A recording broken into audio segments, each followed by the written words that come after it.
हजारों साल पहले जब इंसान और राक्षस एक ही धरती पर रहते थे, तब उनके बीच की अंधकारमयी लड़ाइयों को रोकने के लिए एक दिव्य तलवार गढ़ी गई थी, क्रिम्सन ब्लेड। ये तलवार इतनी शक्तिशाली थी कि हर बुराई को चीर सकती थी, लेकिन सदियों के बीत जाने के बाद ये गुम हो गई। अब नियति उसके नए धारक को ढूंढने वाली थी।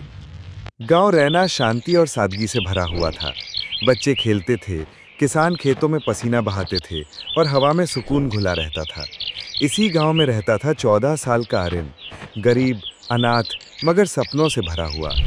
लकड़ियां उठाते हुए वो खुद से बुदबुदाता, कभी ना कभी मैं सबसे बड़ा योद्धा बनूंगा, फिर कोई हमारे गांव को दबा नहीं पाएगा।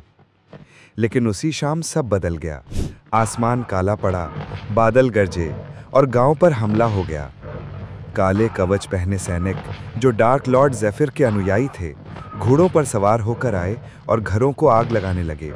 उनका सरदार गरजा, हम क्रिम्सन ब्लेड ढूंढने आए हैं, तलवार हमें सौंप दो, वरना पूरा गांव जल जाएगा।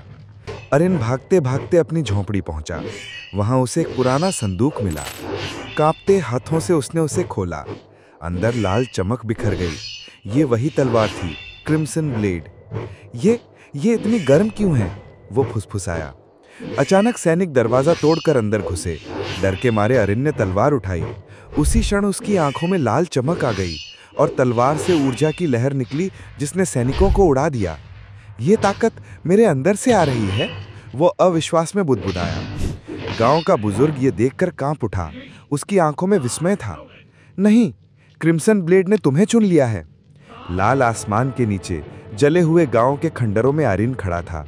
हाथ में चमकती तलवार थी और नियति की राह उसके सामने खुल चुकी थी। उसकी यात्रा अब शुरू हो चुकी थी।